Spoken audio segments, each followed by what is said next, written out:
ఇక వృశ్చిక రాశి వారి యొక్క ఫలితాలు అయితే ఈ వారంలో మీ గోచారం చూసుకున్నట్లయితే కొంచెం వ్యతిరేక ఫలితాలు కొంచెం ఎక్కువగా కనపడుతున్నాయి. కాబట్టి కొంచెం జాగ్రత్తగా ఉండవలసిన అవసరం ఈ వారం కనపడుతోంది. ఎందుకంటే అకారణంగా వివాదాలు కనపడుతున్నాయి. అంటే కావలసిన వారితోటి, ప్రేమించిన వాళ్ళతోటి, కుటుంబ సభ్యులతోటి. కాబట్టి గొడవలు పెట్టుకోకండి. ఇక నిర్ణయాలు తీసుకునేటప్పుడు కూడా జాగ్రత్త. ఎందుకంటే తప్పుడు నిర్ణయాలు కనపడుతున్నాయి. ఏ పని ప్రారంభం చేసినా కొంచెం ఆలస్యంగా జరుగుతుంది. కంగారు మాత్రం పడిపోకండి. అలాగే కుటుంబంలో చిక్కులు, గృహ సంబంధమైన విషయాల్లో ఇబ్బందులు, అలాగే ఏదైనా సరే గృహాలు నిర్మాణం చేసే సమయంలో విపరీతంగా ఖర్చులు, బ్యాంకు లావాదేవీలు సరిగ్గా సాగకపోవడము, మానసిక వేదనకి గురయ్యే పరిస్థితులు, అలాగే కొంచెం గొడవలు ఇరుక్కునే పరిస్థితులు, కోర్టు తగాదాలు, పోలీస్ కేసులు లాంటివి ఇబ్బందులు కనపడుతున్నాయి. జాగ్రత్తగా ఉండాలి.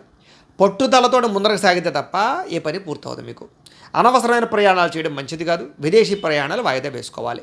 కొంత అవమానానికి గురయ్యే పరిస్థితులు ఉన్నాయి కాబట్టి మాట్లాడేటప్పుడు జాగ్రత్త. మిత్రులతో వివాదాలు కనపడుతున్నాయి, జాగ్రత్త. క్రయ విక్రయాల్లో కూడా ఇబ్బందులు కనపడుతున్నాయి కాబట్టి రాతకోత వ్యవహారాలు జాగ్రత్తగా తీసుకోండి. అలాగే వచ్చినటువంటి ఆదాయం అంతా కూడా ఖర్చు అయిపోవడము, భూముల యందు, గృహాల యందు పెట్టిన పెట్టుబడులు సరిగ్గా అనుకూలించకపోవడము, అనారోగ్యమైన సమస్యలు పెరిగిపోవడము, ఆరోగ్యపరంగా ఇబ్బందులు తలెత్తడము, అలాగే పెట్టినటువంటి పెట్టుబడులు తగ్గ లాభాలు లేకపోవడం లాంటివి కనపడుతున్నాయి. అందులోనూ కుటుంబ ఖర్చులు కూడా విపరీతంగా పెరిగిపోవడం వల్ల అప్పుల బాధలు, మనశ్శాంతి లేకపోవడము కనపడుతోంది. ఈ రుణాలు తీర్చడానికి కూడా చాలా ఇబ్బందులు పడే పరిస్థితి కనపడుతోంది. నిరుద్యోగులకు కూడా అతి కష్టం మీద ఉద్యోగ అవకాశాలు ఉన్నాయి తప్ప సులువుగా ఉద్యోగాలు వచ్చే అవకాశం కనపడలేదు. ప్రభుత్వ ఉద్యోగస్తులకి పని ఒత్తిడి అధికంగా కనపడుతోంది.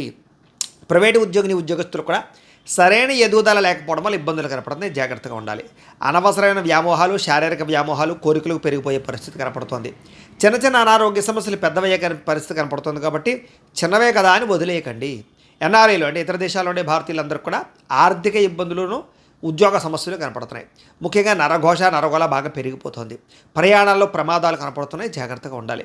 అలాగే వివాహ సంబంధాలు కూడా కుదిరి వెనక్కి వెళ్ళిపోయే పరిస్థితులు, ప్రేమికుల మధ్య బ్రేకప్స్, అనవసరమైన గొడవలు లేదా వివాహం దాకా దారితీసే పరిణామాల నుంచి మళ్ళీ వెనక్కి వెళ్ళిపోవడము, భార్యాభర్తల మధ్య కూడా గొడవలు, అనుమానపు ఆలోచనలు, తగాదాలు, మిస్అండర్స్టాండింగ్లు కనపడుతున్నాయి.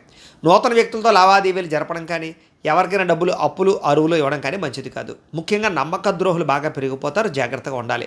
ప్రేమ వ్యవహారాలు పెద్దగా ఫలించడం లేదు. ఎవరిని కొత్తగా ప్రపోజ్ చేయడం కూడా మంచిది కాదు.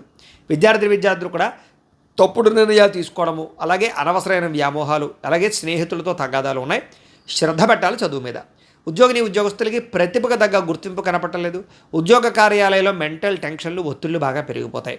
స్త్రీలకి అనవసరమైన వస్తువుల పట్ల వ్యామోహము, ప్రేమ వ్యామోహాలు, శారీరక వ్యామోహాలు బాగా పెరిగిపోతాయి.